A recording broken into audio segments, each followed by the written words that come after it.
kind of an overview of what Medford Living Magazine is, how it came to be, and all the exciting things that we have planned going on in the future. Okay, so my husband Gene and I and our 2 kids have lived in Tabernacle. And I was in the newspaper industry for about 20 years, and I think everybody kind of knows what happens in the newspaper industry. People don't really read newspapers anymore. What's a newspaper? Exactly. Sadly, and the young kids, they don't know, but that's okay. And as the years went by, you know, a lot of people were like, oh, well, people don't read newspapers anymore because everything is online. Well, that's not entirely true. There's a lot of reasons why newspapers aren't really part of the daily life like they used to be. And I sort of realized that after about 20 years in the industry, it was like, gee, I think I need to move on and do something else with my life. So I quit. It was April 2023. Interviewed for a bunch of jobs. I was like, I hate all of these. Can't do this. I need to do something that drives my passion. So I come across this franchise. So that, because the magazine's our franchise. It's called Best Version Media. And I'm living in Tabernacle. There's obviously nothing in Tabernacle. So we come to Medford all the time. There's so many things happening in Medford. There's parades. There's people out. Everybody knows each other. I start joining those Medford Facebook pages. And I'm like, wow, this town is like super engaged with each other. So I start looking for the town media. I'm like, where's the town newspaper? Where's the town magazine? And then come to learn that there isn't one. Well, there was, and it Central Record, exactly, it shut down in 2019. That was the first thing I learned when I came to town. So meanwhile, while all this is happening, I'm observing Medford. I'm like, this is a cool town. It really needs a magazine. My husband and I have been trying for our second baby for like 10 months. Wasn't happening, right? Super stressed out about it. So one day I just go to him and I'm like, hey, why don't I put the baby trying on hold and like start a business?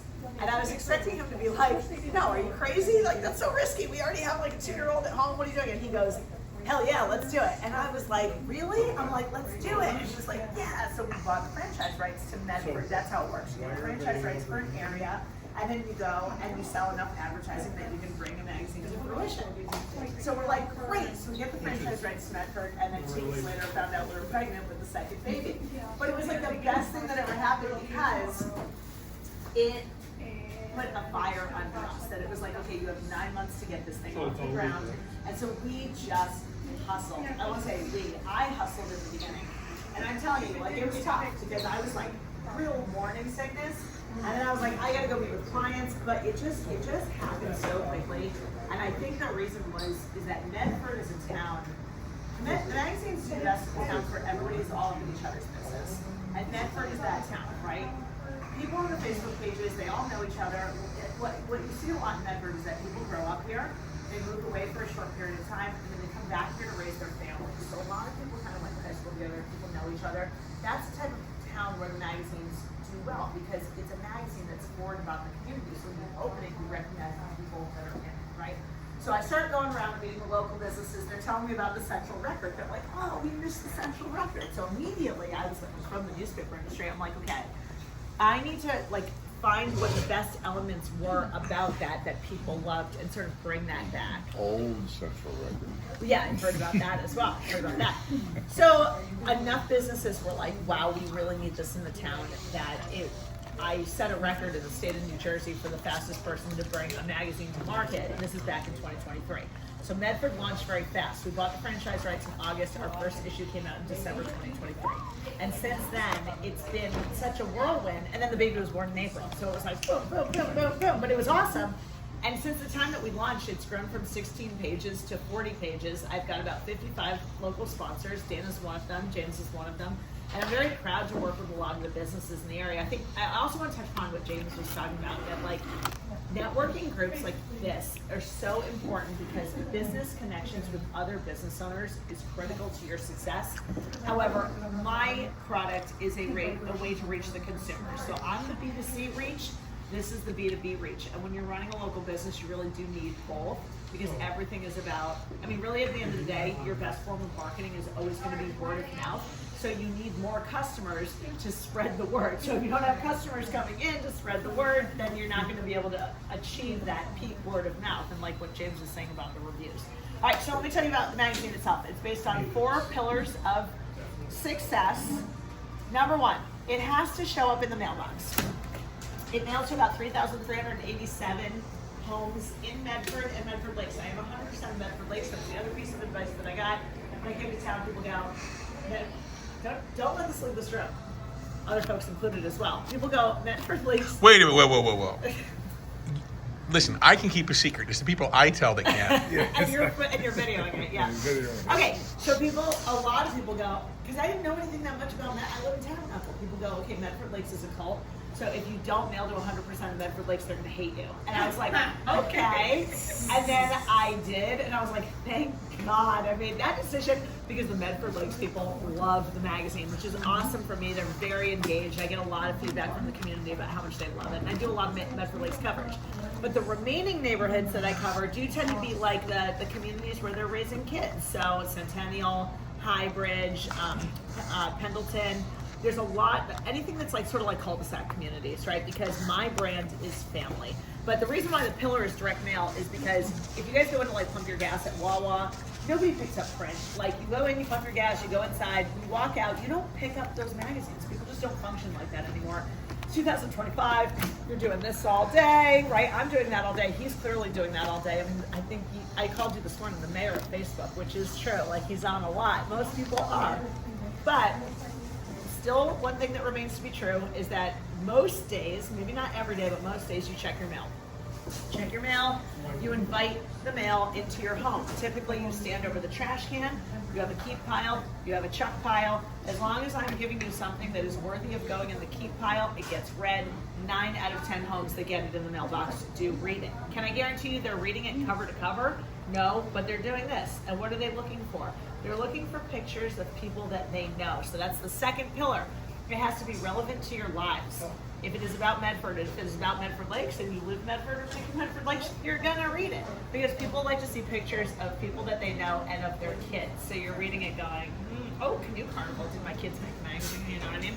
And that is so great because I'm the only person in town that's doing that in print. Number 3, aesthetics. It has to look pretty, okay? My goal is to make it look like Instagram in print. People don't like to read. People have TikTok brain.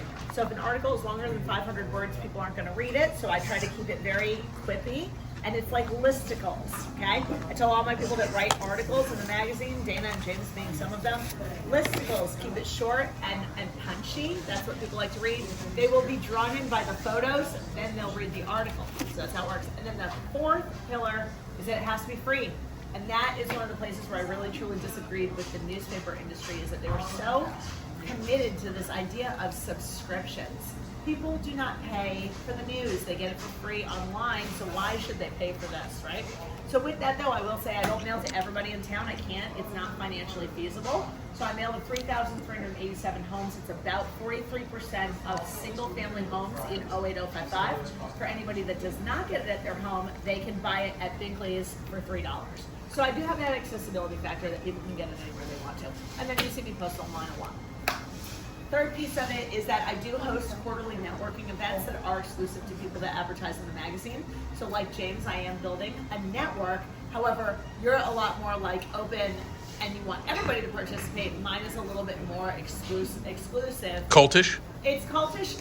It's not cultish. Kidding. It's more. Kidding. You gotta have skin. No, you're not.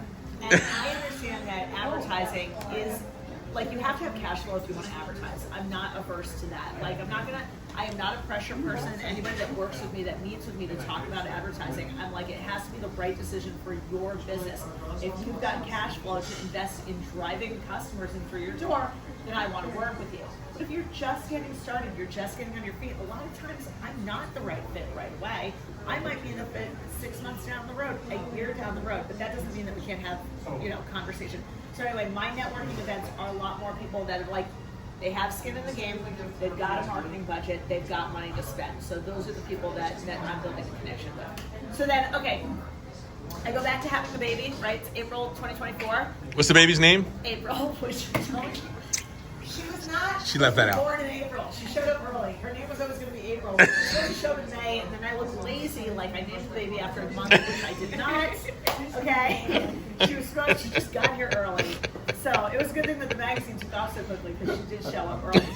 Okay, anyway, so then the magazine franchise calls me, and they're like, the woman that owns the Morristown magazine is retiring. Like, do you want Morristown? I don't live in Tabernacle. I have never even been to Morristown. I was like, no, first and foremost. I have a baby in my arms. I do not want Morristown. They kept calling me, they kept pressuring me, they kept trying to hire a couple other people to do it, didn't work out. Finally, by like end of summer 2024, the division leader for New Jersey goes, why don't you just get in the car and drive over to Morristown and walk down the main street? And I was like, fine. So I took the baby on the stroller and I'm walking down Main Street, Morristown, and I go, I need this town. This town is great. So then I acquired the ownership rights to Morristown in November 2024. Totally relaunched that one, but I took that over. And she was a wonderful woman, but she was 89 years old. So the magazine was 16 pages, and everyone on the cover was 89 years old, so it looked like AARP magazine. It was like real bad. So since we took it over, we hired a new designer and editor. We've grown it from 16 pages to 36 pages, and we've added over 30 sponsors. So like the growth has been like that. And this is what I go back to. Like, print is so far from dead. You just have to do it right, and like you're gonna have engagement. So I have 2 more points on this and then I'm done, I promise. Okay. I'm not tired. I don't have like a scientific study to support this, but I know everyone knows what I'm talking about, that when you write something down or if you like physically read something, it stays in your brain longer than when you're scrolling. And here's how I know this. My husband goes to bed before I do, so I'll sit in bed and just scroll, and then I text him things to read, because he's the one that gets up at 5 o'clock in the morning. So then by the time I get up in the morning, he'll be like, oh, that thing you sent me last night was so funny. And I'm like, what did I send you? I don't even remember, it's already gone out of my brain. But for some reason, when you read or you write something down, it just stays in your brain longer. So I tell people that all the time. I'm like, the magazine is awesome because like I know it's gonna get read, it stays in your brain. But don't forget, the rest of the month, people are doing this, okay? This comes once a month. People are going to sit down for a cup of coffee, read it, probably remember it. But you have to be present online, too. You cannot just rely on the magazine or interpersonal networking events in order to grow your business. You have to be present. You have to be on all those social media pages. They are awful. You know who does a great job? Jenny is great at posting. If you want to follow Jenny's goodies, she's a great role model for how often you should be posting and what type of content you should be posting. But as a local business owner, you should really be posting like a couple times a week and into those Facebook pages as well. That's good. It's great free marketing. Okay, here's my last point. I've been saying this now for a couple of months, and I think most people will agree with me. Over the next 2 to 5 years, I would say, AI is coming for us fast. I would say Terminator. It's coming fast, and we all got to be prepared for it. So here's what I think is going to happen: 60 to 70% of all laptop class jobs, cubicle typers, those jobs are going away. Okay, and they will be replaced. And I know there's a lot of people who are not prepared for what that future looks like. There is going to be, as a result of this, I'm trying to stay on the positive end of it, because obviously there's a lot of negativity when people lose their jobs. I was laid off from the newspaper industry 3 times, and the first time it was devastating. Got a little bit better after that, but it is devastating for a lot of people who have worked for companies for 30, 40 years, and their jobs are being eliminated. They don't know what to do, okay? But out of desperation comes innovation, and here's what I see on the horizon. People have to feed their families. So what are they going to do? They're going to start businesses.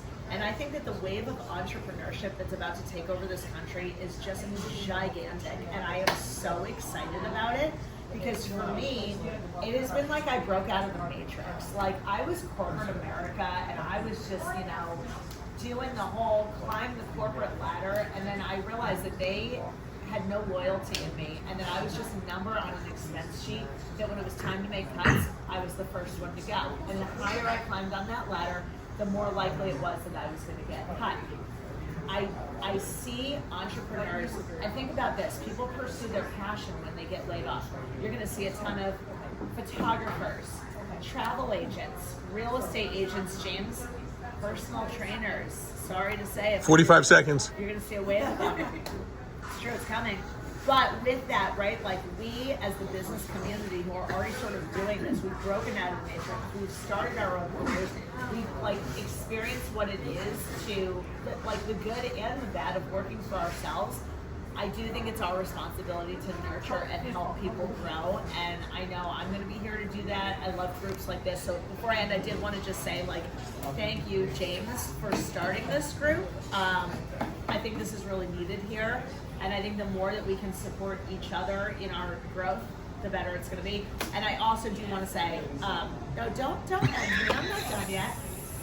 James has been my trainer now for a year, and I did just have a baby 18 months ago. So I do want to give James some credit. All right, we'll let you go overtime for that. It's true though, and I will say, so this morning I went to go work out with James this morning, and like I did a networking event last night. My back was so sore. I stood for like 4 or 5 hours in terrible shoes. I walked in, I was like, oh my god, my back was like so sore. And I walked out of there feeling great. My posture was better. I had a great workout, so I do have to endorse you as a business owner. How as has well. he failed me then? Well, Look at this well, schlub. maybe you're not working hard enough. All right, this is go. I'm stopping.